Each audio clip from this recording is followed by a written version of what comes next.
Olá a todos, muito boa tarde. Meu nome é Celso Azevedo, eu sou o coordenador da Comissão de Tecnologia da CCBC e a Câmara de Comércio Brasil-Canadá é uma organização independente, mantida pelo setor privado e sem fins lucrativos, situada em São Paulo, mas não exclusivamente uma entidade paulista, e sim binacional, né? Nós também temos presença em Montreal e o nosso objetivo é aproximar as pessoas, empresas, instituições públicas e privadas de forma a potencializar os negócios entre todos esses países. A CCBC, desde 1973, promove esse intercâmbio não só comercial, quanto cultural e tecnológico, né? E, de forma binacional e multissetorial, hoje mantemos 8 comissões, já tivemos 8 missões comerciais, fizemos diversos eventos ao longo do ano de 2009 e 2020, obviamente, em 2020 a maior parte deles remotos, né? E temos feito roadshows ao longo espalhados pelos estados brasileiros. A ideia final da CCBC e, por extensão, da própria Comissão de Tecnologia é criar serviços e produtos personalizados para que os nossos associados potencializem a sua capacidade de criação de negócios, tanto no Brasil quanto no Canadá. Hoje nós temos a grata oportunidade de falar sobre um assunto muito interessante, que é a economia circular. E a economia circular, ela busca introduzir modelos produtivos mais sustentáveis e sem desperdícios. Então, extrair, transformar e descartar já não é mais um modelo de produção aceitável. Todos nós aí já estamos vivenciando o resultado desse modelo de produção que no passado foi muito utilizado. Então, em todo o mundo, a adoção de modelos e práticas produtivas circulares, ela se impõe como uma pauta obrigatória para a sobrevivência das empresas e da própria humanidade.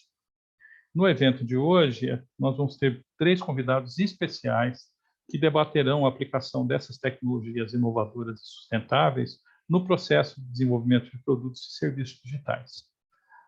Estão conosco hoje Carlos Oddi, diretor da Flextronics. O Carlos é formado em Engenharia Mecânica pela Universidade Federal do Paraná, com especialização em Gestão de Negócios. Responsável por pesquisa, desenvolvimento e sustentabilidade na Flex do Brasil. Liderou o Syntronics desde 2012 e foi organizador do livro Economia Circular, um modelo econômico que dá impulso à economia, gera empregos e protege o meio ambiente. Hoje ele é responsável pelo FIT, Instituto de Pesquisa que conta com 380 colaboradores na área de tecnologia, envolvendo desde design de produtos, automação de processos, desenvolvimento de software e capacitação. Carlos, muito prazer tê-lo conosco. Temos também a Daniela Libório, que é coordenadora da Comissão de Meio Ambiente Natural e Urbano da CCBC. A Daniela é advogada, há 30 anos atuando em direito público, com mestrado e doutorado em direito urbanístico e especialização e pós-doutorado em políticas ambientais. É professora da PUC de São Paulo há 29 anos, tanto na graduação quanto na pós-graduação. Também é presidente do Instituto Brasileiro de Direito Urbanístico entre 2013 e 2017. Atualmente, ela é conselheira federal na OAB, pelo Estado de São Paulo, e presidente da Comissão Especial de Direito Urbanístico da CFOAB. É sócia do escritório Libório Cortes Advogados.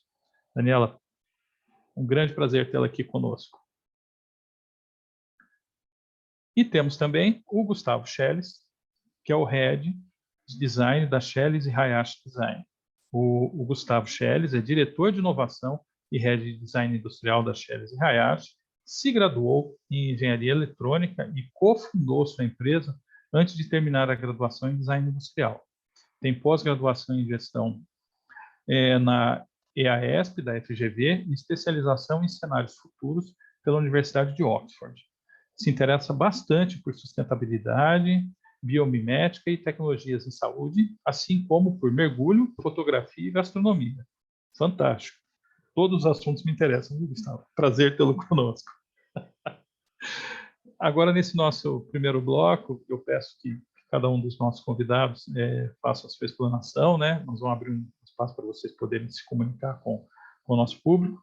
Então, vamos começar com o Carlos, e cada um de vocês terá 15 minutos para poder fazer as suas colocações. Carlos, fique à vontade, o palco agora é seu. Celso, obrigado. Queria agradecer a você, Andrés, todo o pessoal da CCBC pelo convite. É um prazer para mim falar sobre economia circular. Eu estou aí nessa estrada aí desde 2012, mais ou menos. E eu queria compartilhar com vocês um pouco mais do que a gente vem fazendo na Flex. A Flex é talvez um dos maiores exemplos de ecossistema para a economia circular.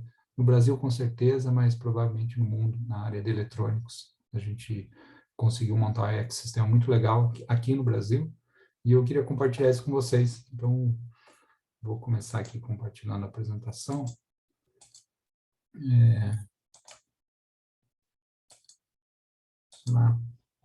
Então, a ideia é falar justamente desse ecossistema que a gente montou aqui no Brasil. Tem alguns slides aqui para me ajudar. Quem quiser se interessar pelo assunto, tá aí o meu LinkedIn. Eu posso passar também mais informações sobre ele depois. Primeiro, o que é a Flex, só para contextualizar, não é uma apresentação institucional, mas assim, a Flex é uma daquelas empresas muito grandes que poucas pessoas conhecem. Por que poucas pessoas conhecem? Porque a gente não tem uma marca de produto próprio. Então, a gente fabrica para grandes marcas como HP, como a Cisco, IBM, muitas outras. Provavelmente todas as maiores empresas de tecnologia do mundo, elas fazem algum tipo de produto com a gente, com a Flex. E, então, aqui só para citar, né, são mais de 100 sites no mundo inteiro, em 30 países diferentes e 160 mil colaboradores trabalhando. Aqui no Brasil, a gente tem 3 plantas, uma localizada em Sorocaba, uma em Jaguariúnas, ambas em São Paulo, e uma em Manaus, no Amazonas. O que a gente faz? A gente faz mais ou menos o que está na tela aí, né? A gente faz desde celulares, são equipamentos pequenos, até mainframes. E aí passa por uma série de outros produtos, máquinas de cartão de crédito, servidores, storages. Hoje a gente faz, não exatamente a placa solar, a gente já fez no Brasil, não faz mais, mas a gente faz esse tracker aqui, que é um componente de tecnologia muito importante para usinas solares. Então, mas dá para guardar aqui que são equipamentos de tecnologia. E aí eu vou contar, a grande parte da minha apresentação é esse slide. Eu vou contar um pouco de como a gente montou esse ecossistema no Brasil.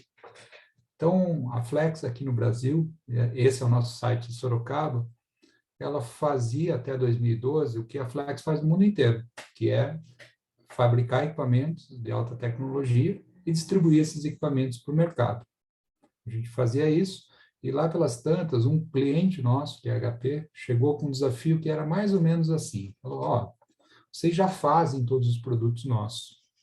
O que vocês acham de desfazê-los, desfabricá-los, e usar a matéria-prima que vocês vão conseguir nesse processo para alimentar a cadeia produtiva? Era um desafio meio estranho na época, mas faz muito sentido, porque quando você pega um produto, e no caso deles a impressora, de 20 anos atrás, você vai encontrar ali um plástico chamado ABS, um alumínio, ferro, cobre. E você pega uma impressora nova, hoje 0 quilômetro, moderníssima, você vai encontrar o plástico chamado ABS, o alumínio, o cobre, o ferro. Quer dizer, em termos de materiais, é muito parecido. Então, o desafio grande era montar uma infraestrutura que fosse capaz de separar esses materiais do lixo eletrônico. E o lixo eletrônico ele é um problema. Ele é um problema no Brasil, ele é um problema nos Estados Unidos, na Europa, no mundo inteiro ele é um problema. Então, a ambição aí era acabar com o lixo eletrônico e transformar esse lixo eletrônico em matéria-prima para a cadeia de suprimentos.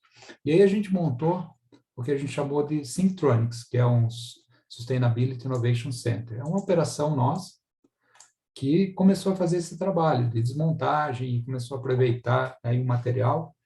E pouco a pouco, assim, mês a mês, a gente foi evoluindo. Isso foi em 2013 que a gente montou, e aí foi pouco a pouco, foi conseguindo algumas coisas, a gente conseguiu reintroduzir o plástico na cadeia produtiva, a primeira coisa, e passados alguns anos, e com apoio aí de um pouco de pesquisa, a gente certificou essa planta Syntronics como Zero Waste. Uma coisa até curiosa, porque essa planta recebe algo em torno hoje de 200, 300 toneladas de lixo eletrônico, então recebe lixo e o que sai dela é zero lixo. Por quê? Porque a gente conseguiu fazer com que todo o material fosse aproveitado.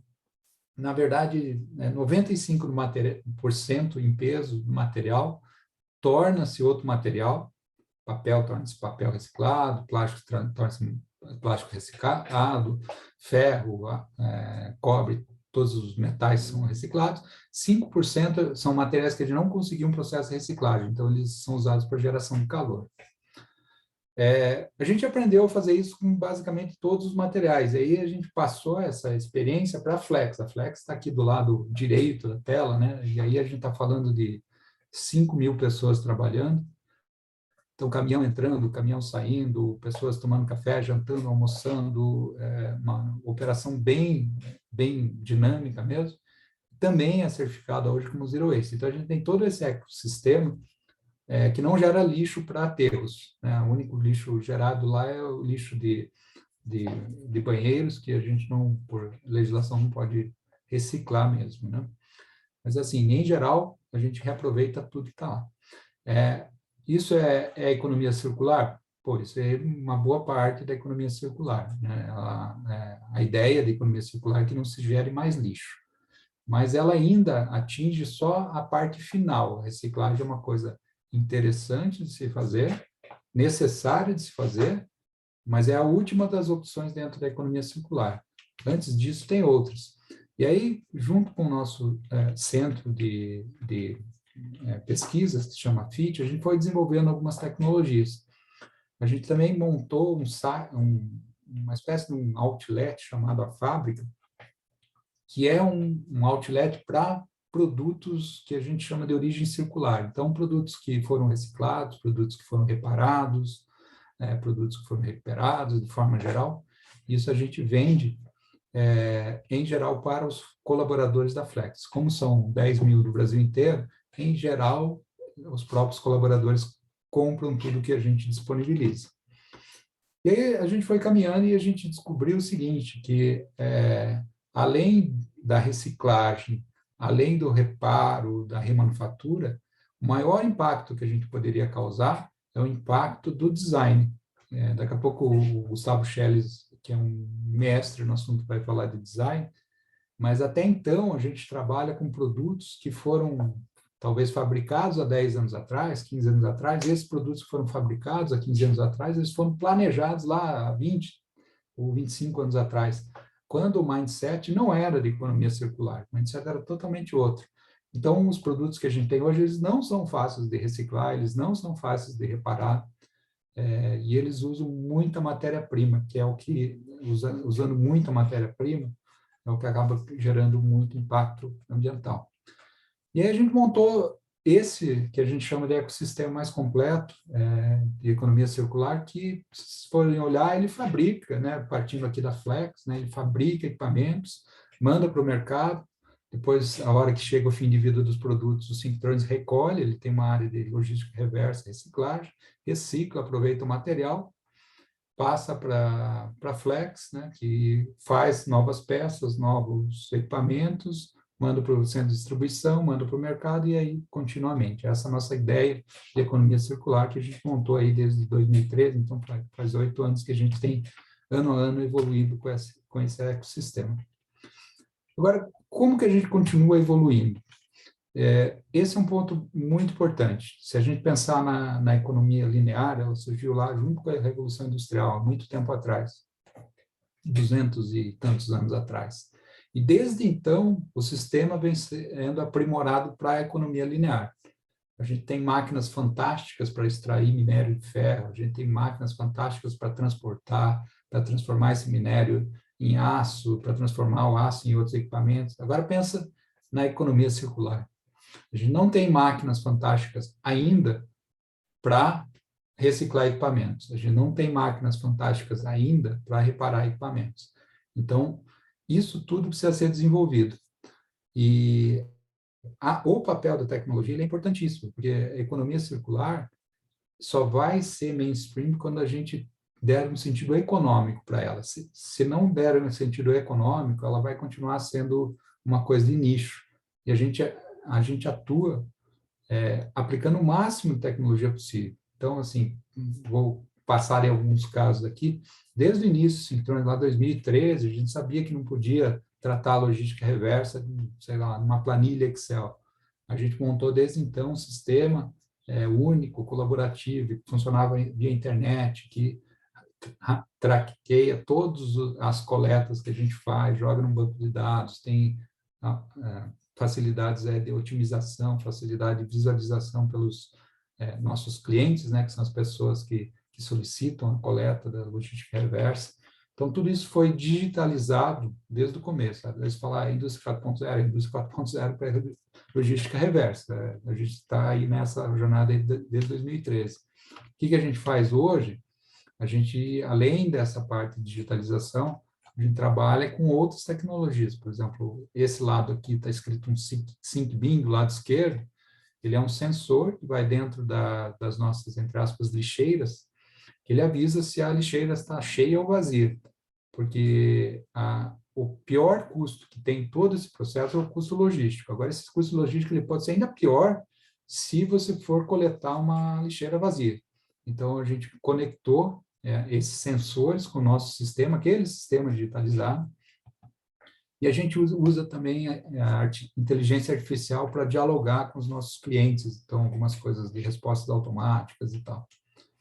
A gente montou uma planta que ela é uma planta que é diferente, em geral, das plantas de reciclagem, tá? Ela é um pouco mais, ela é bem mais limpa, ela é cheia de tecnologias, máquinas, etc. e tal. E aí falar de algumas coisas que a gente faz, né? A gente transforma basicamente lixo eletrônico em peças, hoje vários tipos de peças e até filamentos para impressora 3D. A gente também, além do lixo eletrônico, o lixo industrial, a gente descobriu também que era um lixo, né? Mas a gente descobriu que também é matéria-prima. Então, a gente desenvolveu processos para transformar o lixo industrial em produtos. A gente investe muito em tecnologia também para medição. Como a gente trabalha muito com qualidade, tem que medir, não dá só para dizer, ó, temos um produto bom. Não, tem que provar para os nossos clientes que eles passaram em todos os testes.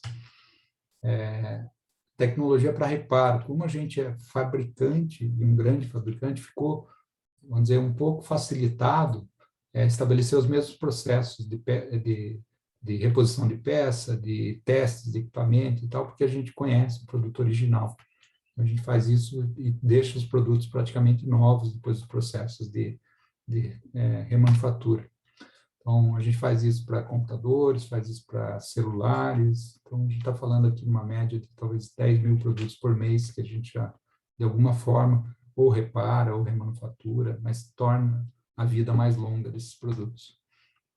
E aí a gente descobriu que talvez o nosso maior impacto para a sociedade fosse reunir toda essa experiência que a gente tem, a experiência da fabricação, da distribuição, da logística reversa, da reciclagem, colocar tudo isso dentro do que a gente chama de Product Innovation Center, para auxiliar empresas, sejam elas grandes empresas, sejam elas startups, para criar modelos de economia circular. E a gente vem fazendo isso com alguns parceiros desde então.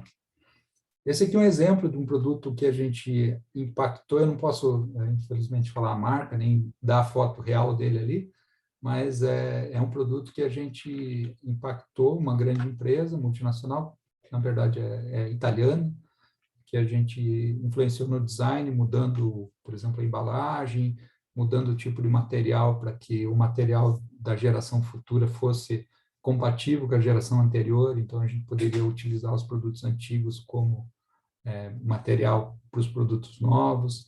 A gente parou de usar etiquetas, que parece uma coisa boba, mas no processo de reciclagem prejudica muito, e passou a usar gravação a laser, e aí a gente também estabeleceu uma série de detalhes de instalação que preveniam as quebras de equipamentos.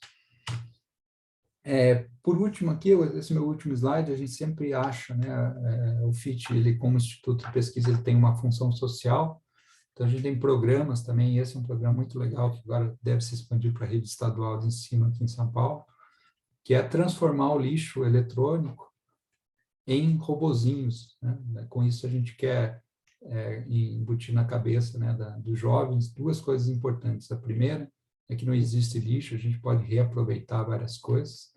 E a segunda é a parte de tecnologia, robótica, despertar o interesse deles para a tecnologia, que é uma coisa que nos interessa muito.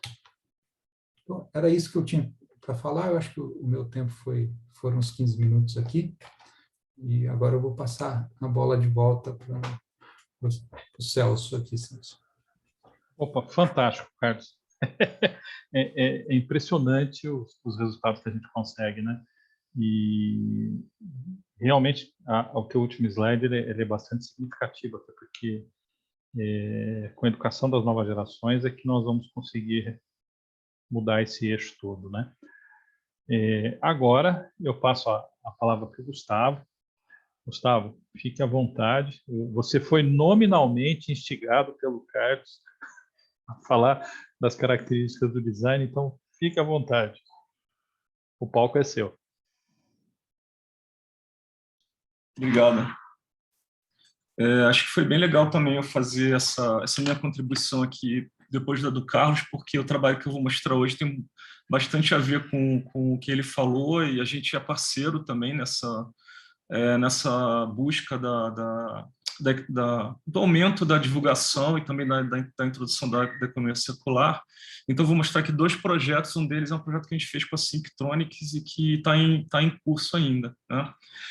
Esses dois projetos eles fazem parte de uma iniciativa nossa chamada Midas, que tem a ver com juntar a questão da sustentabilidade junto também com um benefício social também para as pessoas. Então, são projetos que fazem parte de uma divisão nossa da minha empresa que é chamada Pomar, onde a gente cria projetos que não são necessariamente para cliente, mas são para ajudar alguém, ou para ajudar o meio ambiente, ajudar a sociedade, ou ajudar a comunidade, tá?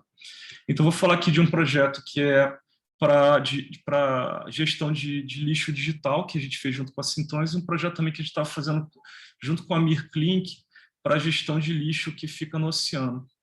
Em primeiro lugar, eu queria falar um pouco sobre economia circular do ponto de vista do design. O design tem um impacto muito grande na economia circular, porque a gente está lá na ponta do processo, ou seja, a gente está pensando nos produtos novos, a gente está especificando materiais, está especificando a forma de fabricar esses produtos. Então, é muito importante que a gente pense bastante em como que a gente vai gerenciar essa transformação de materiais. Na verdade, uma das grandes partes da energia gasta no processo de fabricação de produtos é quando você transforma coisas que estão na natureza, ou seja, minério de alumínio, minério de ferro, conforme o próprio Carlos citou, para produtos industriais, materiais industriais. Então, a gente tem uma divisão entre o que é o ciclo industrial, ou seja, o que a gente está colocando dentro de uma fábrica, dentro de uma logística, dentro de um processo todo de transformação, e o que está dentro de um ciclo natural, que são as coisas que são degradáveis, que ou vêm da natureza ou elas podem retornar para a natureza, e a natureza pode degradar da forma tradicional dela, que é usando micro-organismos, usando os próprios fatores ambientais, tá? A grande questão aqui do design da economia circular é como é que a gente fabrica produtos que podem ter partes que fazem parte desse ciclo industrial e partes que fazem parte do ciclo natural, mas a gente não mistura essas partes de uma maneira que elas podem ciclar dentro de cada faixa dessas do ciclo natural, do ciclo industrial. Então, por exemplo, eu tenho ali um produto que é composto pela parte vermelha, que é de material industrial, e pela parte verde, que é de material natural. Então, vou dar um exemplo, por exemplo, uma bolsa, um relógio, que você tem uma parte que é de algodão e uma parte que é de metal ou de outros tipos de materiais que são materiais industriais. Na hora que a gente vai fazer a reciclagem ou fazer a ciclagem desse produto, a gente precisa fazer com que o material natural volte para a natureza e não se misture com o material industrial que tem que voltar para o ciclo industrial e para poder, de repente, fazer um novo relógio, tá? para que a gente evite coisas como a gente está vendo aqui nessa imagem, onde você não tem mais como separar isso daí. Você misturou de uma tal forma que fica muito difícil você separar e você tem que usar Gustavo, muita energia. Oi? Acho que você não está compartilhando, Gustavo. Não estou compartilhando? Opa, desculpe. Espera aí.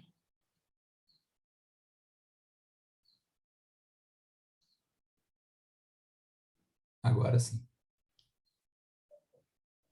Estão vendo minha tela? Estou vendo a proteção na sua tela agora. Calma aí que eu vou voltar aqui, tá? Tá, aqui eu estava falando sobre a gasto de energia quando você transforma do ciclo natural para o industrial, né? Tá falando do ciclo industrial, do ciclo natural, e quando a gente faz um produto que a gente não pode misturar os materiais, a gente tem que pegar e ciclar dentro de cada área que vocês estão vendo aqui. Isso, na verdade, é o conceito básico do Cradle to Cradle, que é uma filosofia que foi introduzida em 2002 num livro chamado com esse mesmo nome, né? Então, estava mostrando também que quando a gente chega nessa situação que eu estou mostrando aqui nessa imagem, a gente não consegue mais separar, a gente começa a ter que gastar muita energia para poder separar novamente uma coisa que a gente não precisava gastar tanta energia para poder fazer com que esses materiais continuem naquele ciclo e naquelas áreas onde eles têm que ficar para que a gente possa ter a economia circular implementada da forma correta.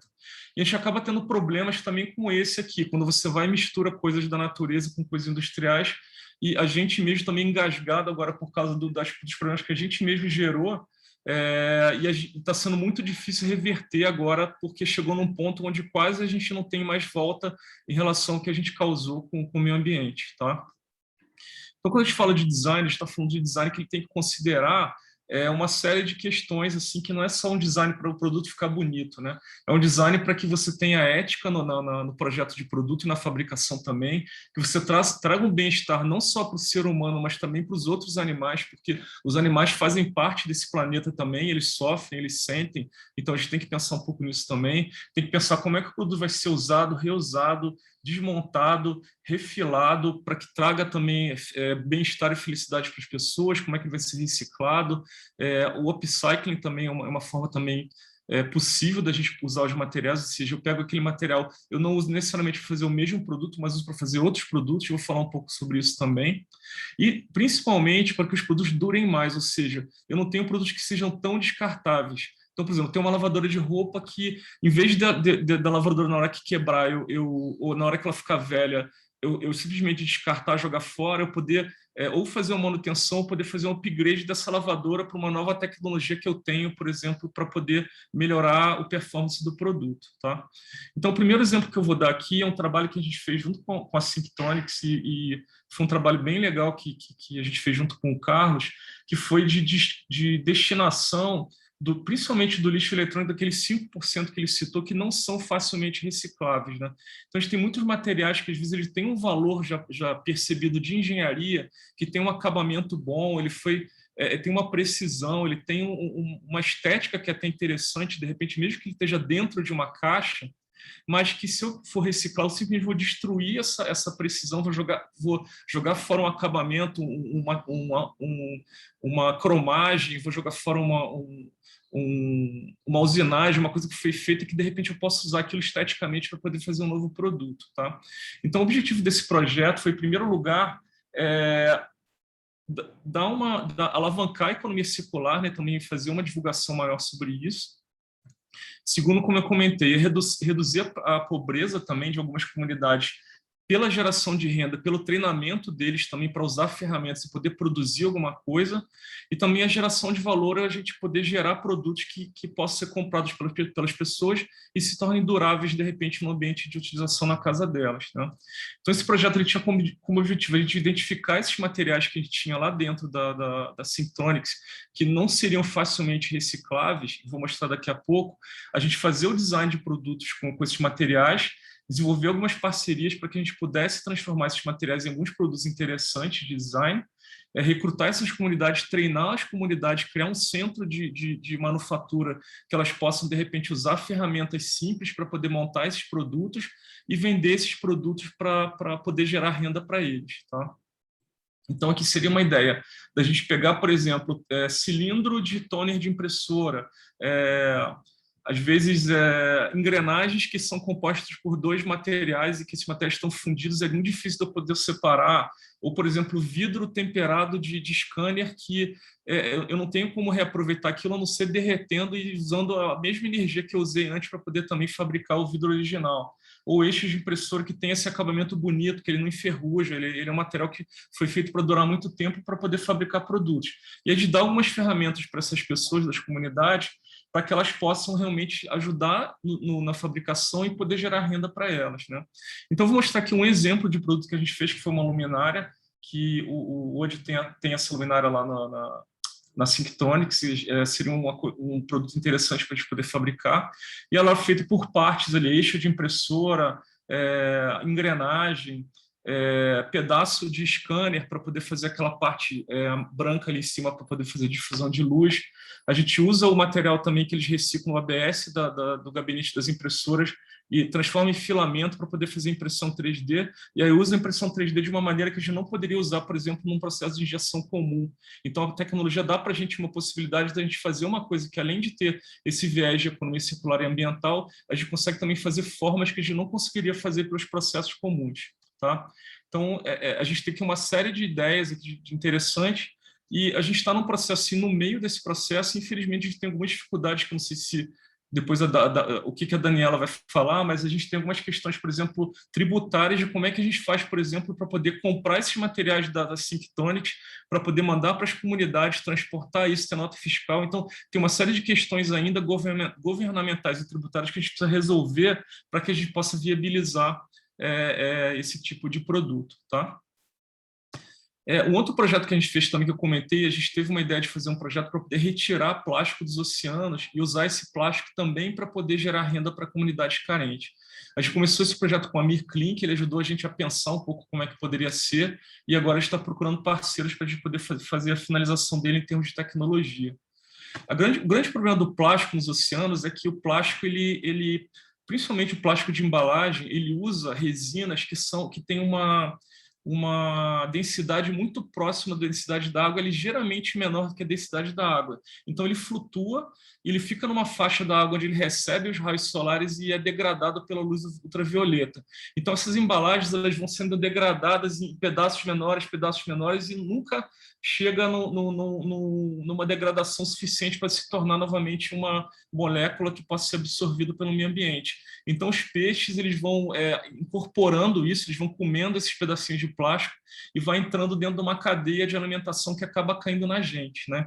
Então, a gente tem ali uma cadeia na qual a gente pega desde do secundário, ali, desde o primário, ou seja, desde dos pequenos crustáceos até nos quaternários, estão sendo pescados, estão sendo consumidos pela gente, isso está acabando entrando também no nosso organismo e gerando esse tipo de poluição. Além do que, acaba tendo muita morte de animal marinho, porque ele se enrosca em rede de pesca que é descartada, e tem tem toneladas e toneladas desse tipo de material nos mares. Tá? Então, a nossa ideia foi criar um drone que pudesse recolher esse lixo que fica na próxima superfície. Seria um drone que ficaria operando em regiões próximas de cidades grandes, que estão próximas também a foz de rio e também a baías. Tá? Então, o objetivo é a gente fazer um drone. E esse drone ele vai resolver o problema do lixo? Vai, mas ele é uma iniciativa que tem um alto potencial tanto de geração de imagem de marca para quem patrocinar. Então, a gente colocou como exemplo ali a Braskem, mas poderia ser qualquer marca que poderia estar associada a esse projeto para poder ajudar a gente a viabilizar, e também de educação, também de mostrar o quanto que a gente está tirando de lixo do mar e o que esse lixo está se transformando, e isso impactando as pessoas que têm o conhecimento do processo. A gente também tem uma possibilidade também que a gente conversou com o pessoal da Universidade de Copenhague, que é para a gente usar os dados científicos coletados, que a gente pode ter uma série de sensores no drone para poder passar esses dados científicos e também fazer um monitoramento também de clima e da qualidade da água. Tá? Então, a ideia aqui seria uma ideia um pouco parecida com outro projeto, que a gente teria esse resgate de resíduos, A gente faria a separação com as comunidades, classificação, a gente pensou em comunidades que são afetadas pela pesca industrial, de pescadores tradicionais que estão sendo fortemente afetados e perdendo renda por causa da pesca industrial, que danifica o meio ambiente também. A gente faz o processamento, faz o design, e a gente transforma parte desse material em produtos e que pode ser de interesse também de empresas como, por exemplo, a Natura. A Natura está fazendo uma iniciativa agora, junto com uma empresa que faz coleta de plástico em praias daqui do litoral de São Paulo, para poder colocar essa resina nos produtos dela também, né? Então, a ideia é essa. Esse projeto é um projeto que a gente esbarrou na questão da tecnologia de direção do drone, né? A gente tem o Amir Klink já deu uma série de caminhos para a gente em relação a várias questões de navegabilidade, de flutuabilidade, de indicação, quem é que poderia ajudar a gente com isso, mas a gente está procurando alguém que tenha conhecimento e que tenha tecnologia já para poder fazer toda a parte de navegação do drone, e que é a parte mais cara de investimento também de projeto que a gente tem. Tá? Então, se alguém conhecer alguém e puder indicar para a gente vai ficar bem contente, porque pode ser um caminho também para poder viabilizar esse projeto, né? Então, era isso que eu tinha para falar, e eu termino aqui também, se quem quiser tirar um print da tela, olhar alguns livros que me influenciaram e também me ajudaram a entender um pouco da economia circular, e aí fazendo um pouco de propaganda também do livro do Carlos Ode, também, que é bem bacana e tem uns conceitos bem interessantes. Tem um livro Capitalismo Natural, que é um livro antigo, mas ele é bem interessante quando fala principalmente da questão da precificação dos commodities, né? Então, por exemplo, quando a gente fala de que a gasolina está ficando cara, ou que é muito mais barato usar gasolina do que usar energia elétrica para poder eletrificar os carros, não é correto falar isso, porque a gente não considera os custos ocultos que existem no uso da gasolina como um elemento de geração de impacto ambiental. E o último livro ali é o do Bill Gates, que foi lançado esse ano, também ele tem uns números bem interessantes, tem bastante coisa interessante como estatísticas e também caminhos governamentais para poder chegar no processo que ajude a gente a cumprir as metas que a gente tem. Tá? Então era isso, eu estou à disposição também para quem tiver alguma pergunta, tirar alguma dúvida também dos nossos projetos, tá bom? Obrigado, gente, um abraço. Passo novamente para o Celso aí.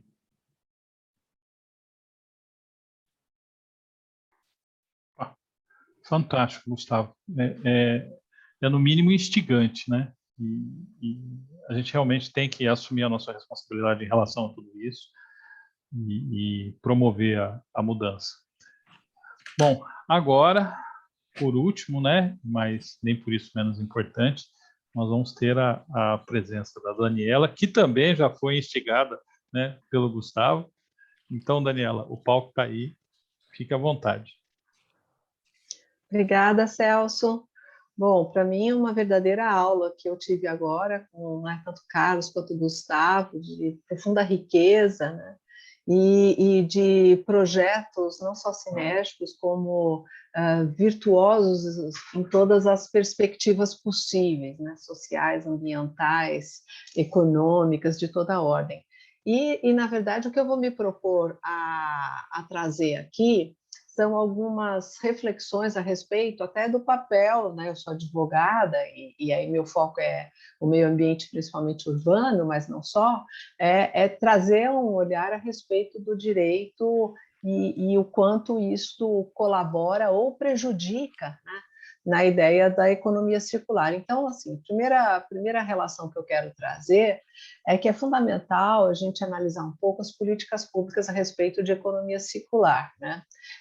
E historicamente, mesmo na história mais recente, por mais que tenha uma outra iniciativa, vou tocar depois em alguns exemplos, o Brasil tem uma cultura ainda de economia linear, né, que é citada já pelo Carlos, uma economia linear, ou seja, matéria-prima, produção, transformação e descarte para o resto da vida, né? Então, lixo é lixo, né? A palavra lixo não deveria nem mais existir, porque no final das contas, lixo não é lixo, é produto. A ideia de que dessa substituição, ela já mudaria aí uma relação valorativa e conceitual muito grande, mas que a gente ainda não consegue fazer, né?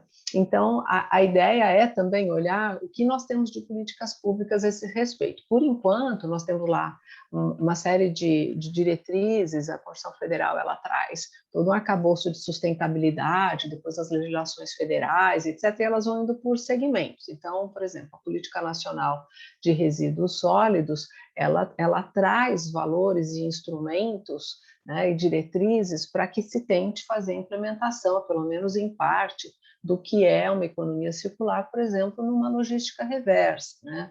E nos 3 R's, reuso, redução e reciclagem.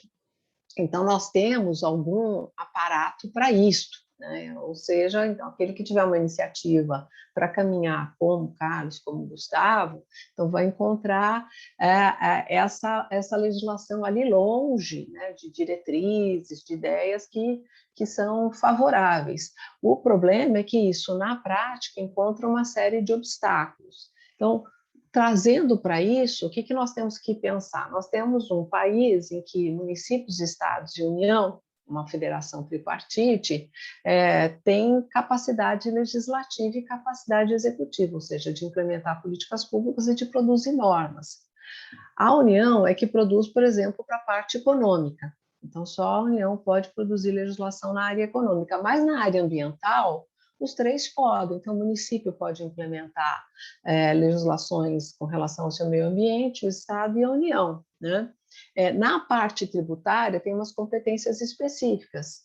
Por que eu estou falando isso? Porque, na verdade, a instância local, que é a municipal, nós temos aí municípios com excelentes iniciativas, poderiam trabalhar de uma forma a fazer um estímulo maior, de uma desoneração tributária, que foi o que o Gustavo aí meio que se referiu. Então, por que uma desoneração? Porque se você vai atrás de um produto que tenta trabalhar na economia circular, ele está mais onerado tributariamente, ele sai mais caro, né? E que deveria ser ao contrário, não é? Porque ele está caminhando em direção a essa sustentabilidade desejada.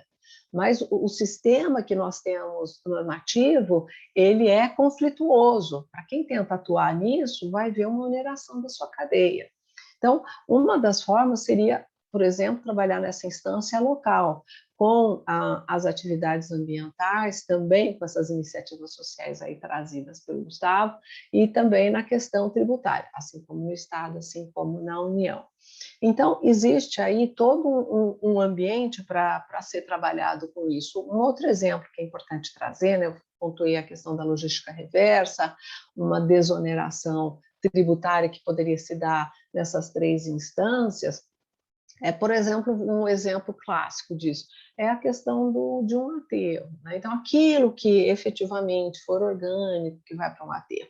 Nós temos uma perspectiva de, pelo menos, mas é mais que isso, metade do lixo produzido para o Brasil vai para lixão, ainda não vai para aterro. Isso é um claro exemplo, né, da dificuldade ainda que o país atravessa implementar políticas públicas. Então, vira aquele lixo, é um lixão, mas mesmo aquele que vai para um aterro, o aterro, na verdade, ele é um produto que ganha de quem recebe esse lixo trazido e depois, por exemplo, numa geração de energia, se nós estivermos ainda falando da questão da geração de carbono.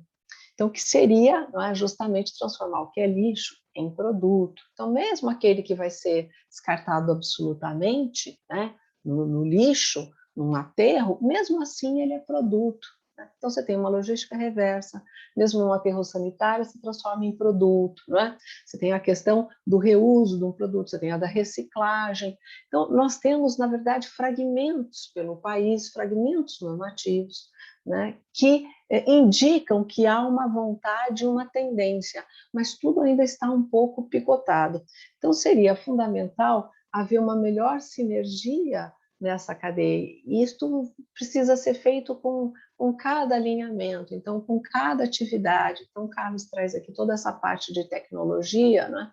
Fazer essa análise desse perfil, verificar onde estão esses obstáculos e fazer o trabalho com relação aos agentes públicos e essas políticas públicas com relação a isso. E também, necessariamente, um trabalho de educação social e ambiental nesse sentido, que é um pouco o que o Gustavo traz, né? É um trabalho de educação cívica até, né? E não é só para a população vulnerável, por exemplo, de projetos sociais, é também daquele que é o grande consumidor, mesmo individual, que consome e descarta, um consumo compulsivo. Esse consumo compulsivo, né, de sempre ter que ter um novo, de que nada pode ser reciclado, que nada pode ser consertado, que nada pode ser reusado, é uma cultura nacional que precisa ser revertida necessariamente. Então, o que eu estou querendo provocar?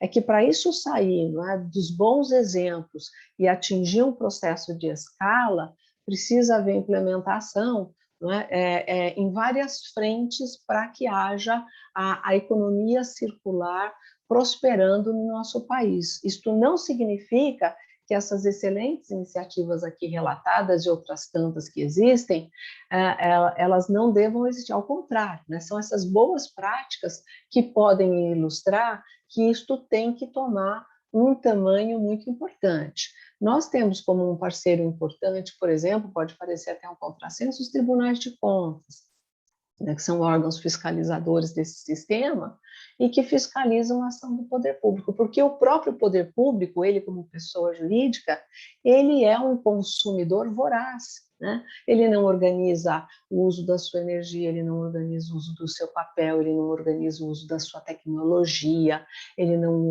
organiza o uso da sua água, né? Então, é interessante pensar que o próprio poder público é um consumidor abusado e um produtor de muito lixo, né? Porque também ainda tem muita dificuldade em utilizar disso tudo. Então, só fazendo esse apanhado, o que eu vejo é que é fundamental que a gente analise aí no microsistema de cada um, quais são esses gargalos, quais são os ambientes de conflitos, por exemplo, normativos ou lacunas normativas, para que se possa ser trabalhado esse encaminhamento para desobstruir e fazer prosperar a economia circular em determinados segmentos, e também trabalhos em escalas local, estadual e federal, para que possa haver a consagração daquilo que já existe numa Constituição, na legislação federal, né, como normativas dos órgãos de controle, mas que ainda não prosperam.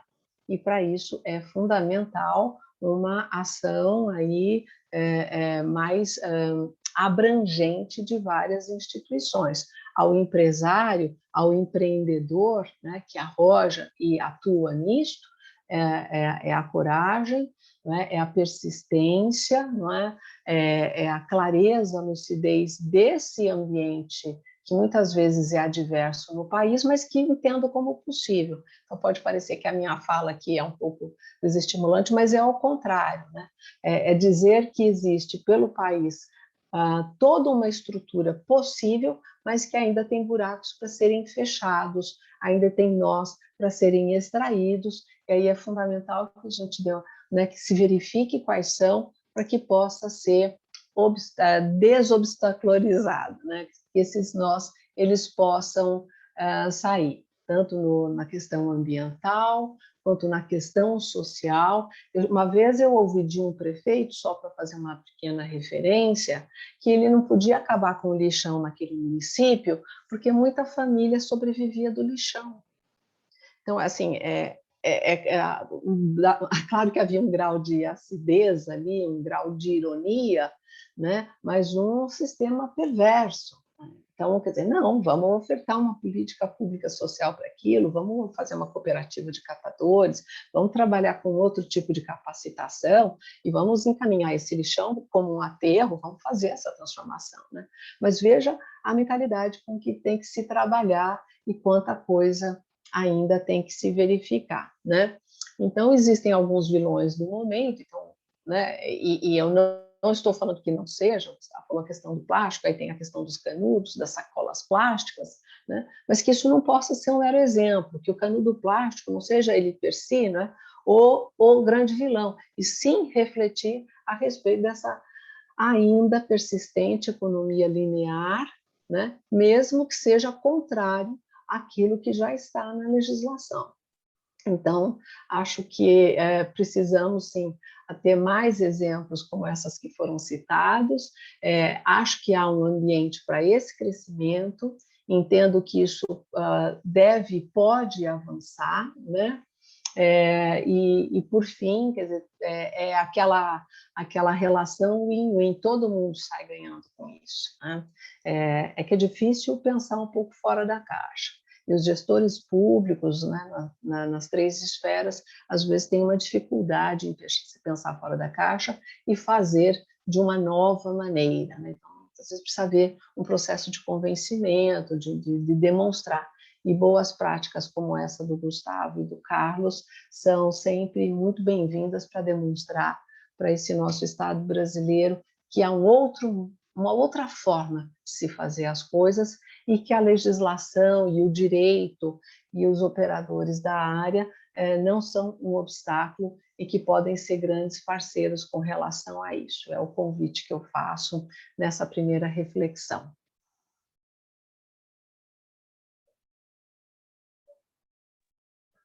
Devolvo a palavra para o Celso. Obrigada. Fantástico, Daniela. E com certeza, é justamente quando criamos esse tipo de fórum de discussão que estamos tendo hoje, que se torna mais efetiva toda essa ação e esse caminho, né, no sentido da mudança. Para mim também está sendo um grande aprendizado, até por todos esses cabelos brancos aqui. Eu sou um filho da economia linear, então reaprender tudo isso é fantástico para todos nós, né? Bom, agora, né, vamos fazer o nosso pinga-fogo. Então, eu tenho algumas perguntas que vão ser levadas aqui aos nossos painelistas. A primeira delas, ela foi direcionada para o Gustavo, tá? Gustavo, como vocês aplicam os conceitos de economia circular nos outros projetos que fazem? Bom, obrigado pela pergunta aí, Celso. A gente trabalha aqui em várias áreas, a gente trabalha tanto em produtos de tecnologia quanto também em embalagens. Também trabalha com eletrodomésticos, a nossa atuação é bem variada aqui na empresa. No caso, por exemplo, de embalagens, a gente tem como clientes a Natura e o Boticário, e embalagem é bem crítica a questão do uso de matéria-prima, da mistura de materiais, então a gente sempre trabalha de uma forma a usar nossas ferramentas de projeto aqui para poder minimizar o uso de matéria-prima nas embalagens e que elas se tornem bem estruturadas mecanicamente para que não precise usar tanta matéria-prima. Então, a gente usa o design para isso, né, e usa as nossas ferramentas de simulação, de projeto para que isso seja atendido. A gente trabalha de uma forma a reduzir o número de componentes também, tanto em embalagem quanto o tipo de produto. Então, vamos eliminar fixações de parafuso de modo que seja tanto mais rápido, mais fácil de fabricar, gastando menos energia, e mais rápido também de você desmontar e poder fazer uma manutenção no produto. Então, existem várias formas de você olhar o projeto, então a gente tem que olhar ele de vários ângulos para que a gente possa realmente fazer com que um projeto ele facilite a vida em todo o ponto da cadeia. Então, logística, em manutenção, em revisão. A gente tem tentado também fazer com que os produtos durem mais. Isso é um trabalho de convencimento dos clientes, porque o cliente é muito focado em custo, mas a gente tem procurado trabalhar um pouco nessa questão do consumo consciente, né, de que vale mais a pena você fazer um produto que dure mais, isso é uma coisa positiva para as marcas também, e que você possa intervir no produto. Por exemplo, no caso de embalagem, você trabalhar com refilagem nas embalagens, como é o caso do que a Natura e o Boticário vem fazendo, e no caso de produtos eletroeletrônicos, que você possa fazer upgrade no produto e você conservar a parte do produto onde você gasta mais energia para fabricar. Então, por exemplo, posso ter uma lavadora de roupas que hoje tem um número reduzido de programas, mas amanhã eu posso colocar mais programa na lavadora, posso colocar uma luz para poder fazer higienização de Covid, posso trazer coisas para aquele produto e o produto ir crescendo e se desenvolvendo sem necessariamente ter que pegar, derreter o gabinete, fazer uma outra coisa e ter esse tipo de impacto também. Mas a gente tem procurado também racionalizar, como eu falei, a forma de como o produto pode ser reciclado, reaproveitado, e os materiais dele possam ser separados também. Tá? Então, acho que até o Celso o Carlos deu um exemplo lá de um produto que a gente já trabalhou junto, e que a gente teve esse foco de não ter etiqueta e não ter nenhum tipo de pintura de aplicação de logo usando tinta, né? Então, a gente só usou só laser para poder gravar, porque o laser ele continua mantendo o produto como monomaterial. E a gente também fez um projeto também junto com um projeto para o TSE de urna de votação, e que as teclas também elas eram monomateriais, eles não usavam pintura para poder colocar o número de forma que também ela fosse mais reciclável. Tá? Então, basicamente é isso. Então, de fato, o que a gente entende disso é circular como um todo, né? Então, desde a sua concepção, o produto já tem que ser trabalhado no sentido de poder ser descartado da forma correta no final, né? E que isso seja intuitivo, seja fácil. Então, por exemplo, no caso das embalagens da Natura, a gente tem alguns direcionamentos das coisas poderem ser desmontadas sem uso de ferramentas complexas. Então, por exemplo, que a pessoa da cooperativa eles não tem certo tipo de alicate ou de chave para poder fazer isso. Eles fazem, muita gente faz com a mão. Então, que seja mais fácil de fazer isso com a mão sem machucar a mão também do pessoal da cooperativa. Então, isso é um processo que a gente tem, que assim, o que o Carlos mostrou lá que eles têm na Synctronics, que é um processo assim, muito limpo, muito avançado, muito bem estruturado, nenhuma cooperativa tem aquilo. Então, a gente tem que pensar um pouco também na realidade das cooperativas e fazer com que você consiga desmontar e separar as coisas de uma forma mais efetiva. Tá? Perfeito, entendi. Aproveitando, já que o Carlos foi citado, né? Carlos, na sua apresentação, nós vimos que a Flex ela atua em mais de 30 países, né? Por que o Brasil foi o pioneiro na adoção do modelo de economia circular? No mínimo, curioso, né? Então, é interessante. Foi uma iniciativa aqui no Brasil mesmo. E eu acho que assim, todo país tem seus pontos fortes e seus pontos fracos. Né? Hoje a gente vive especificamente ponto fraco aí na questão do meio ambiente no Brasil, mas assim, olhando estruturalmente, tem coisas que são muito boas aqui no Brasil. Então, no Brasil, é um dos poucos lugares do mundo em que a gente tem a indústria, o mercado de consumo e universidades boas perto, né? Então, uma coisa ajuda a outra para você criar modelos circulares. Imagine, por exemplo, os Estados Unidos. Os Estados Unidos, ele consome muito eletrônico, muito, muito, muito. Agora, eles são feitos lá na Ásia. Então, para você fazer uma economia circular, devolver o produto lá para a Ásia, é uma logística muito complexa, provavelmente inviável economicamente. Já aqui, imagine o que a gente tem, né? A gente tem aí a fábrica em Sorocaba, com grande consumo sendo feito no estado de São Paulo, né? A cidade de São Paulo especificamente é 80 quilômetros. Então, essa parte de fechar o ciclo, e aí com o apoio de pesquisa, desenvolvimento e tal, acaba funcionando bem. Além disso, tem uma parte que a Daniela falou bastante da nossa parte de legislação ambiental. A legislação ambiental do Brasil é pesada, né? Assim, para as empresas sérias que seguem o que tem que ser feito, a gente precisa fazer até muito mais do que nos outros países. Então, as coisas acabam se realimentando, né? Eu acho que nenhum país, assim, exceto o Japão também tem essas características, né? Ter produção local, uma boa legislação, boas universidades, bastante consumo.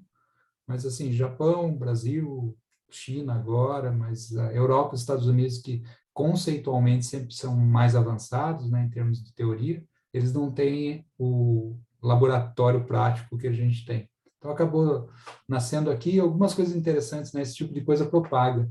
A ideia de Zero Waste nasceu ali no Synctronics, eu mostrei a história para vocês, daí ele foi para a Flex, aqui de Sorocaba.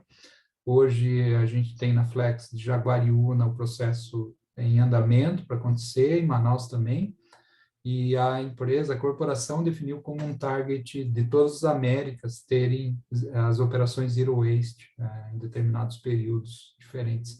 Então, uma coisa que nasceu no Brasil e foi propaganda para as outras unidades. Muito bom. Fantástico. Eu tenho aqui uma pergunta do Eduardo, que foi feita para todos os panelistas, né? E aí, para não ficar, não virar bagunça todo mundo tentando falar junto, porque vocês estão morrendo de vontade de todos falarem, eu vou começar assim, eu faço a pergunta, mas vamos estabelecer a ordem, né? A Daniela, o Gustavo, depois o Carlos, tá? A pergunta, Daniela, no Brasil, né, e no mundo, aonde a economia circular já é uma realidade, e o que foi feito para se chegar nesse estágio? Bom, Celso, essa pergunta o Carlos acabou de fazer esse comentário agora, né, que onde se produz é onde se consome, tem essa proximidade, né, senão não é verossímil, não é viável, execuível, nem financeiramente, nem pela logística, né? E o Parque Industrial do Hemisfério Norte é basicamente a Ásia, né? Então, que foi transferido já há algumas décadas. Então, realmente, essa transferência e essa implementação fica realmente muito complexa. Teria que ter essa relação de proximidade. A sustentabilidade propagada aí por muitos países, em Europa, muitas vezes tem isso em vários países, diz respeito a comprar produtos com baixa emissão de carbono, foi alguma coisa que eles conseguiram aderir, né? Então, os produtos lá têm quanto que emite de carbono e tal, se é carbono zero, mas a relação dessa relação aqui da circularidade, né, esse controle por eles realmente no hemisfério norte, grosso modo dizendo, é muito mais complexa, né? Na Europa e na América do Norte, muito mais complexa. Aqui, como a gente estava comentando nesse primeiro bloco, que todos falaram, só para eu finalizar aqui a minha colocação, o Brasil tem como eu falei, várias possibilidades, né? Desde a Constituição, alguma legislação federal, aqui um tributinho a menos, aqui uma legislação que incentiva, né? Então, nós temos pegadas que caminham para a possibilidade da economia circular, mas nós não podemos dizer que qualquer segmento que queira ir para uma economia circular vai conseguir implementar isso com desobstrução, né? É preciso analisar, tem alguns caminhos que estão trilhados e outros que precisam ser trilhados. Nós temos as possibilidades, nós temos um sistema que acolhe isso, mas há muito trabalho, muita lição de casa ainda no país para que a gente possa implementar isso sequencialmente em muitos segmentos, né? Perfeito. Sob a ótica de legislação tributária, etc., ainda existe um grande caminho a ser trilhado. Okay. Nós temos uma relação que o Carlos estava falando, por exemplo, na parte ambiental, que ainda é muito punitivista, né? Então, fica muito complexo essa relação punitivista. E não é que o degradador ambiental não precisa ter uma relação de sanção, mas não é só uma sanção, né? Deveria ter né, práticas positivas e estimuladas para o bom comportamento, como serviços ambientais. Né? Então, você incorpora a relação financeira, né, a mais-valia, no comportamento positivo. Né? Então, esse é um ambiente que poderia ser avançado e que a legislação poderia auxiliar muitíssimo para quem quer ir para esse caminho de economia circular. Perfeito. Gustavo, você gostaria de fazer algum comentário nesse sentido? Está no mudo, Gustavo. O Eduardo perguntou onde que isso daí estaria funcionando, né? Além de ter essa experiência com a Flex e com a Syntronics, o Boticário, por exemplo, que é nosso cliente, ele vem desenvolvendo, como eles têm uma capilaridade muito grande, muitas lojas do Brasil inteiro, eles ofertam essa possibilidade das pessoas levarem a embalagem usada para a loja e para comprar um produto novo, né? Então, essas embalagens, dependendo do tipo de material, elas são destinadas ou direto para o fabricante da resina, por exemplo, como tampas de perfume, que usam uma resina chamada Surlyn, que é uma resina de alto valor agregado e preço alto também. para poder reciclar e fazer novas embalagens do Boticário mesmo. E alguns produtos de menos valor agregado, às vezes, são encaminhados para cooperativas que fazem o tratamento e voltam para o mercado de resinas em geral, não especificamente para algum fabricante específico. Tá? E também, um exemplo interessante no mercado de roupas, né, de confecções. A Reserva, por exemplo, e a Oscar, no Rio de Janeiro, eles têm coletado roupas usadas e desfeito, por exemplo, o algodão. Eles desfazem todo o algodão da roupa e depois refazem aquele tecido novamente para poder gerar uma nova roupa. Né? Então, isso é um exemplo de circularidade que pega um material até que é orgânico, poderia até ser descartado na natureza, como o algodão, mas eles colocam novamente no ciclo industrial para poder gerar um novo tecido. Né? Então, são iniciativas pontuais, né? A gente não existe uma coisa mais em massa assim, que vem ocorrendo até no meio dos meus clientes. São poucos os clientes que têm essa iniciativa. A gente tem tido esse trabalho de convencimento, de trazer esses conceitos para os nossos clientes, mas muitos ainda estão muito preocupados com a questão de custo, que é muito mais barato ainda você continuar na economia linear do que você passar para a economia circular. E por esse motivo também que eu comento que a precificação, por exemplo, de um plástico virgem, ela está incorreta, na verdade, que é pelo conceito da economia, da sustentabilidade. Você não pode considerar que você tirar o petróleo lá de baixo do oceano e você pegar esse petróleo, refinar, fazer tudo aquilo. O custo de remuneração do meio ambiente, remuneração do planeta não está incluso, ou seja, o que gera de carbono, o que gera de emissão de carbono em todo esse processo de gasto de energia e que gera todos esses problemas que vão causando mudança climática, problema de agricultura, de destruição de cidades, não é quantificado no preço da resina, no preço do combustível. Então, o preço, por exemplo, que se paga para uma resina virgem, barato, está errado. Esse que é o problema que a gente tem. Tá? Perfeito. É uma reflexão muito interessante, né? Sobre a adoção, né? Assim, eu tenho visto, assim, eu sou um cara muito otimista, né, em relação a isso. Então, eu vejo a economia circular em vários pontos. Mas pegando uma perspectiva um pouco mais histórica, né? Em 1970 e pouco, nem existia o conceito ainda de economia circular, e a Caterpillar já fazia. Caterpillar, fabricante de grandes equipamentos mecânicos, né? E já fazia reparo, remanufatura, colocava no mercado de volta, sem conhecer o conceito de economia circular, eles já faziam. Por quê? Porque fazia sentido econômico, não fazia sentido jogar um grande equipamento de milhares de dólares fora, fazia mais sentido reparar, uma vez que eram equipamentos mecânicos em geral, e colocava no mercado. Depois, equipamentos médicos de grande porte, né? Siemens, Philips, começaram a fazer também remanufatura, coloca no mercado de volta. Então, por quê? Porque fazia sentido econômico esse reparo, essa remanufatura. O que a gente vem vendo, e no caso lá dos Syntronics, a gente briga injetando tecnologia no processo para baixar a barreira de custos. Mais ou menos o que o Gustavo falou ali, existe uma barreira econômica muito grande. E a gente injetando tecnologia, a gente vai de ponto em ponto diminuindo essa barreira e deixa com que outros equipamentos sejam viáveis. Em relação ao preço do plástico, uma coisa interessante, eu sou muito otimista em relação à Europa. A Europa está fazendo algumas diretivas de economia circular que funcionam para o bloco inteiro, né? Todos os países. E essa diretiva ela vai sendo cascateada, por exemplo, as iniciativas de indústria 4.0 lá na Alemanha e tal, tem a parte de economia circular agora embutido nelas. Então, todas as empresas, de uma forma ou outra, elas prestam atenção nisso. Vai ser criada uma ISO. A gente até está participando, um pessoal lá, uma pessoa que trabalha comigo lá no Syntronics, participando da ISO de economia circular, né, uma ISO mundial. Então, assim, a coisa está ficando mais estruturada. E a Europa, nessa pegada ESG e tal, ela está precificando carbono já. Em alguns casos, já está falando assim, você quer exportar aço para mim?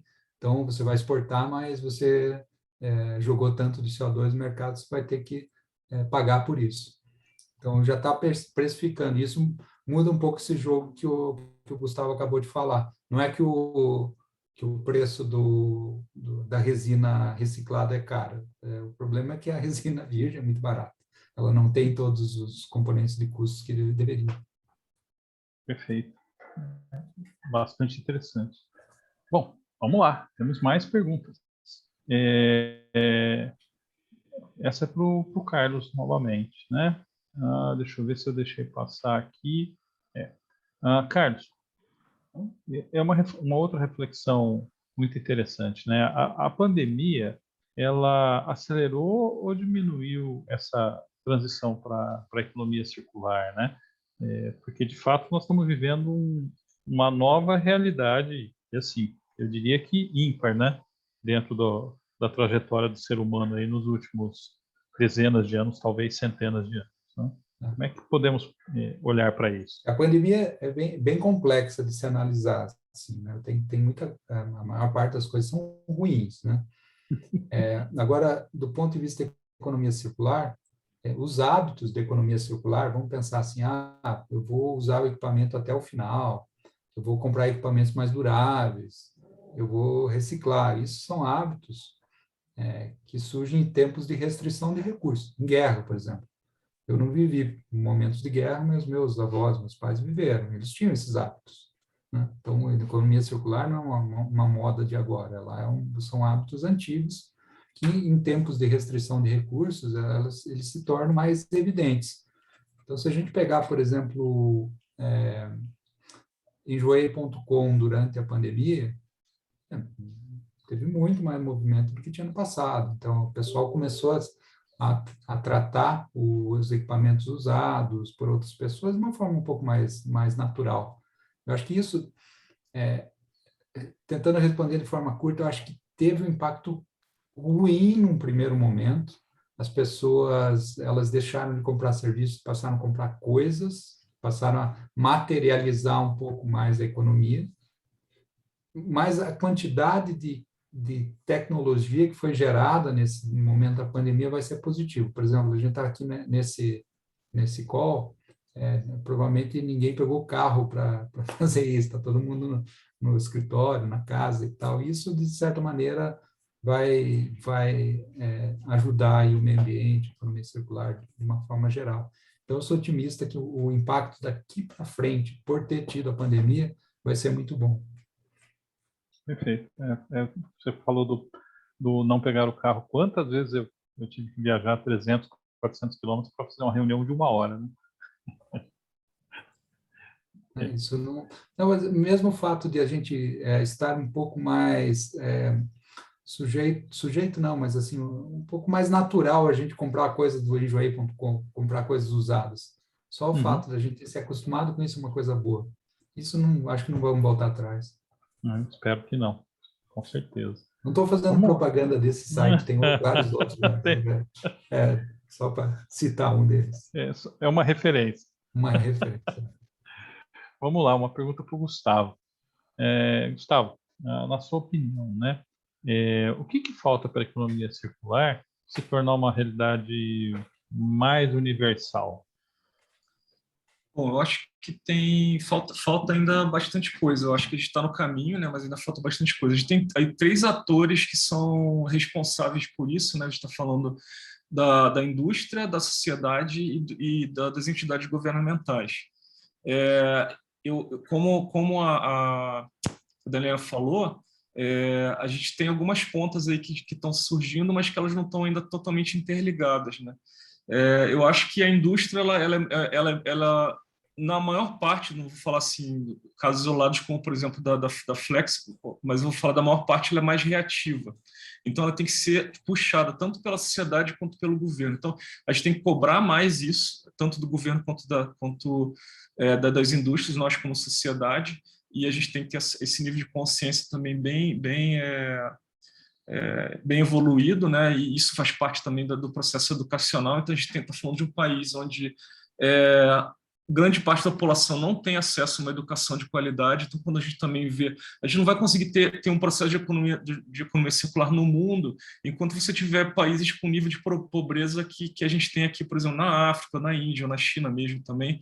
A gente não consegue alavancar isso de uma forma efetiva, tá? E quando a gente fala de governo, eu acho que o governo, eu vou falar um pouco do nosso governo aqui, né? Ele tem tido ele tem tido algumas falhas aí, por exemplo, vou dar um exemplo da geração de energia solar. O governo, com uma canetada, ele zerou o imposto de importação de painel solar feito na China e manteve o imposto sobre o painel solar feito aqui no Brasil. E vou dar um exemplo que isso prejudicou, por exemplo, a Flex, que estava montando uma fábrica de painel solar e mataram o projeto de fabricação de painel solar aqui no Brasil. Então, eu acho que o Brasil tem que enxergar mais, o governo brasileiro, o que está sendo feito de iniciativa aqui no mercado e o fato da gente fabricar isso aqui, ter essa tecnologia, desenvolver essa tecnologia aqui, como o Carlos falou, a gente tem um baita de um potencial para ser líder mundial em economia circular, em sustentabilidade, em geração em sequestro de carbono, e a gente está perdendo isso porque, na verdade, se a gente for ver, isso vai virar um ativo muito grande, assim, vai virar uma fonte de geração de recursos muito grande. Até o Carlos citou a questão de precificar commodity, de taxar commodity. Então, a gente tem essa possibilidade de abrir tanto desenvolvimento científico nessa área, de tecnológico também, conforme eles estão fazendo, quanto também a gente poder, a própria agricultura, reflorestamento, tudo, poder vender crédito de carbono, né? Então, eu acho que falta ainda essas ações desses três atores que eu citei, tá? E é basicamente isso. Não Diga, era um projeto da fábrica de painéis solares, era uma fábrica, a fábrica mais moderna das Américas de painel solar, e empregava, não tô certo aqui, mas acho que era perto de 800 pessoas trabalhando na fábrica. De uma hora para outra, o governo foi lá, zerou o imposto de importação, do painel completo, não dos componentes. Então, a gente tinha que tinha que importar componentes com impostos, fabricar e ainda ser mais barato que a China, que dá 10% de rebate para quem produz na China. Então, assim, de uma hora para outra, sem tempo de reação, a gente teve que fechar uma fábrica grande.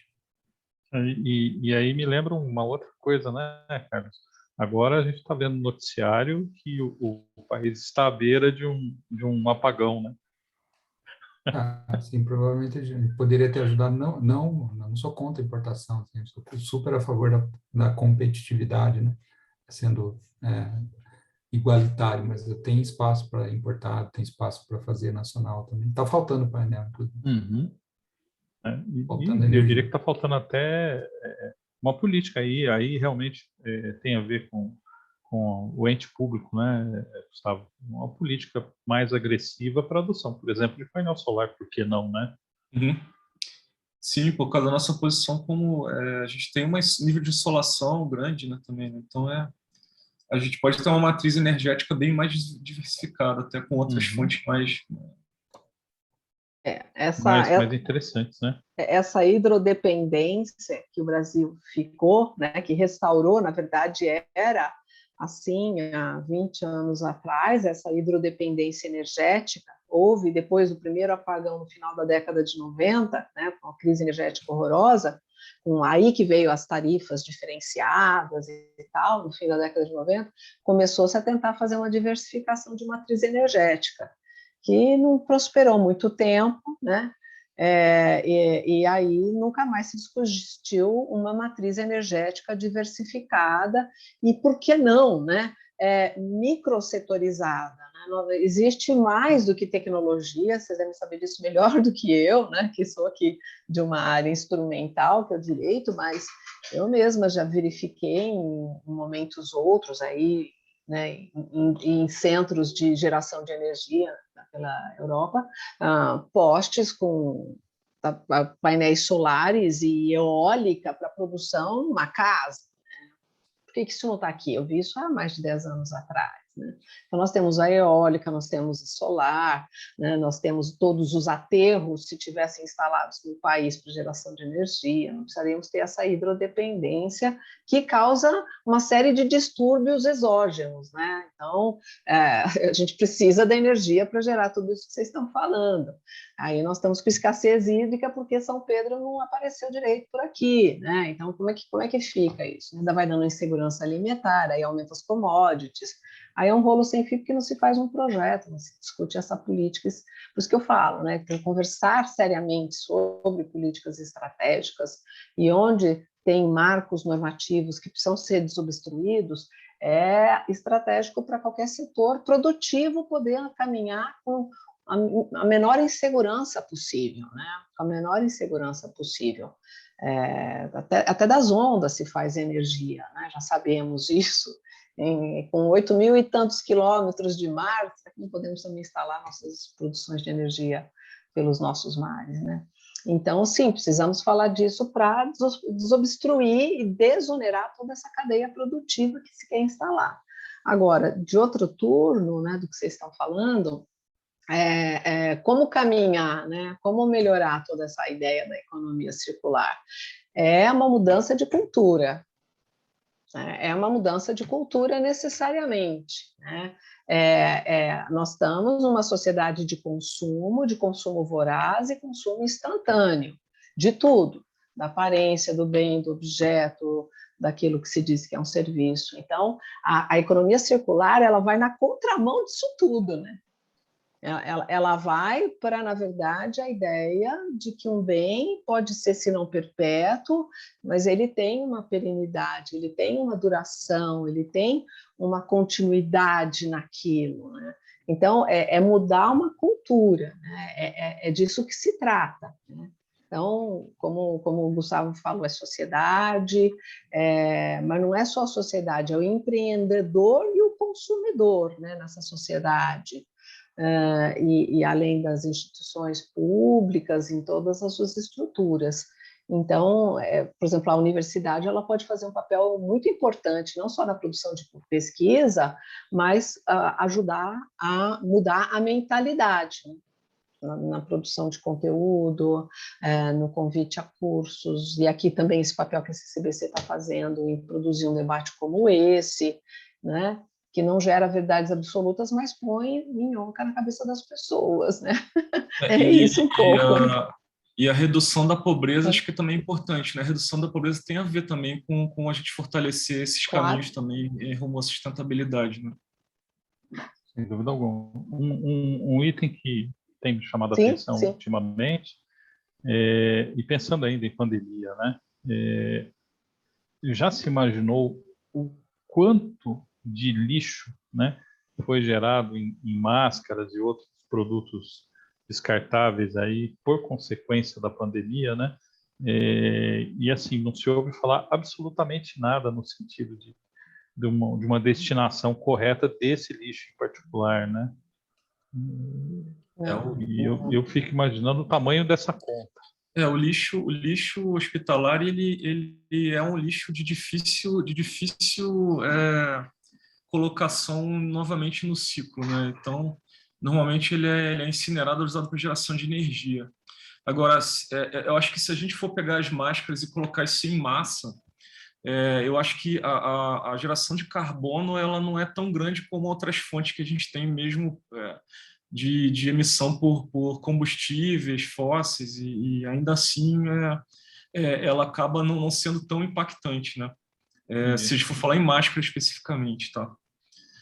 Porque o uso é matéria muito leve, muito falando em massa, em carbono presente ali naquele produto, tá?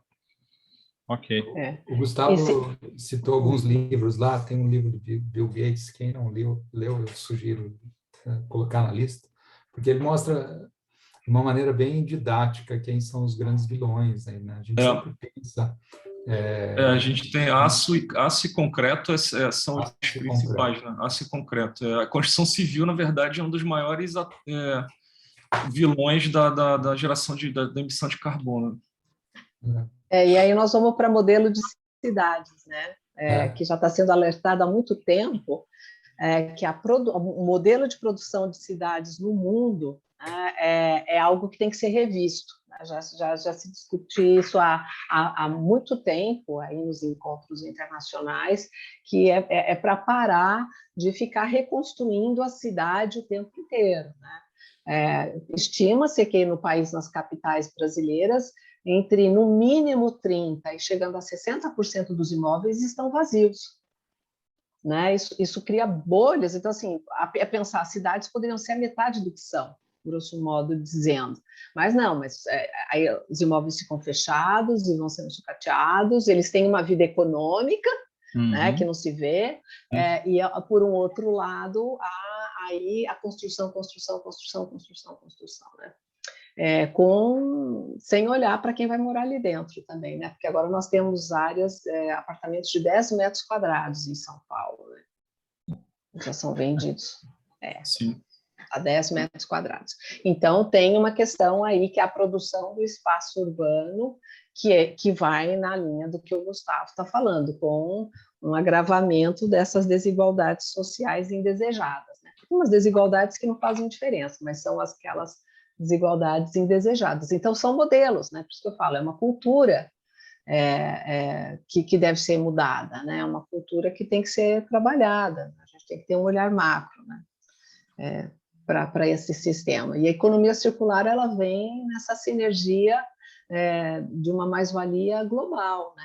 De win-win, assim, todo mundo sai ganhando com isso, né? Desde quem está no começo dessa ponta ao final, né, de todos os projetos que podem ser possíveis, né? Então, é algo a se apostar e a se investir e a continuar e ampliar espectros para esse tipo de produção, com certeza. A única coisa que assim, me chama a atenção, Daniela, e me deixou um pouco preocupado, né, é que eu não vejo mais essa discussão como sendo uma discussão que a gente deveria pensar como algo para o futuro, né? Na verdade, é algo do passado que já deveria estar presente, né? Porque não tem muito mais tempo, né? A gente, como sociedade, paga o preço das escolhas, né? Mas existe muita gente boa e bacana, e muitos grupos e muitos núcleos trabalhando, seja sobre a questão urbana, sobre a questão ambiental, seja ao sistema de produção, né? Então, a gente precisa dar voz, precisa dar luz para isso, para que eles apareçam tanto na mídia quanto as outras iniciativas, né? Porque, às vezes, é uma questão de pôr no mapa só, porque já existe também. E o fato da gente estar falando disso agora, cada um falando das suas experiências e suas ideias, a gente está multiplicando para as pessoas que estão assistindo, né? Então, gera um efeito multiplicador que quem assistiu a gente vai falar com outro, vai falar com outro, vai falar com outro. Então, a gente espera que isso se torne algo exponencial, que essa disseminação dos conceitos ela se exponencialize, né? Nós mesmo, né, Gustavo? A Daniela acabou de falar uma coisa que eu nunca tinha me tocado, dos 30% de ociosidade nas cidades. Verdade. Eu sempre pensei em economia circular para a construção civil no sentido de reaproveitar materiais e tal. É reciclar prédio, né? Reciclar prédio. Reciclar prédio é muito mais Mas inteligente. é o retrofit, é o que se chama de retrofit. Né? Pega um prédio e restaura, e lindo, da década de 30, 40, 50, 70, 80. Não, tem que demolir, construir o dobro, vender o quádruplo de apartamentos, gera um lixo terrível, porque o nosso modelo de construção ainda é arcaico, porque né? A qualidade, assim, hoje você mora num prédio que foi recém-construído, você compartilha a tua vida com o teu vizinho, porque você sabe tudo que ele fala, você sabe dos hábitos, você sabe dos sons produzidos, quer dizer, isso é um desconforto de morar também muito grande, então também aquilo que está sendo produzido não está gerando o bem-estar dessa população que está ali, é tudo errado. É tudo errado. Perfeito. Pessoal, o nosso tempo está acabando, nós temos aí 3 minutinhos. Vocês gostariam de fazer suas considerações finais? Bom, eu gostaria de agradecer a CCBC por ter aberto esse espaço para trabalhar um assunto aí para mim, tão estimulante, tão instigante. Aprendi demais com o Gustavo e com o Carlos hoje. Parabéns pelas iniciativas aí, pelos projetos maravilhosos. Parabéns, Celso, pela condução dos trabalhos. E espero que quem esteja assistindo possa ter levado de hoje algumas reflexões, algumas ideias, algumas provocações, e fico à disposição para tudo que vocês acharem que eu possa colaborar. Muito obrigada. Muito obrigado. Gustavo, Carlos? Bom, eu queria agradecer também a oportunidade de estar falando um pouco sobre o nosso trabalho aqui e também dar parabéns para a CCBC pelo trabalho que vocês têm feito. Eu tenho participado de vários fóruns aí e vejo que realmente sempre tem discussões de bom nível e sempre a gente tira alguma coisa também disso. Fora também a gente poder conhecer outras pessoas e que pensam diferente da gente, tá? Perfeito. Legal.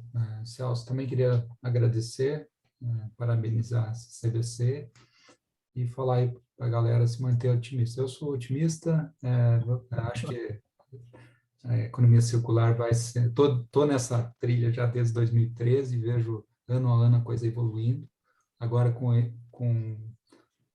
toda a pressão de ESG que tem vindo, né, vindo até através de grandes blocos aí de grupos de investimento, etc. e tal, eu acredito que a atração que já existe, ela vai ser muito maior.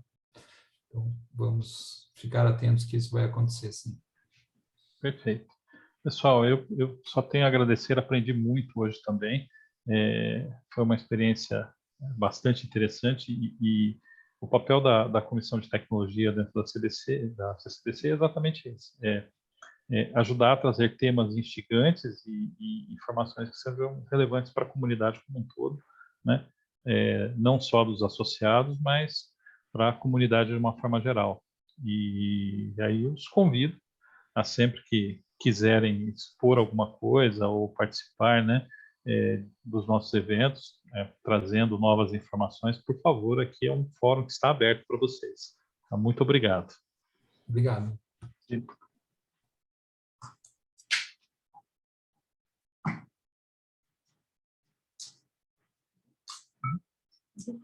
Uhum. E aí? Gente?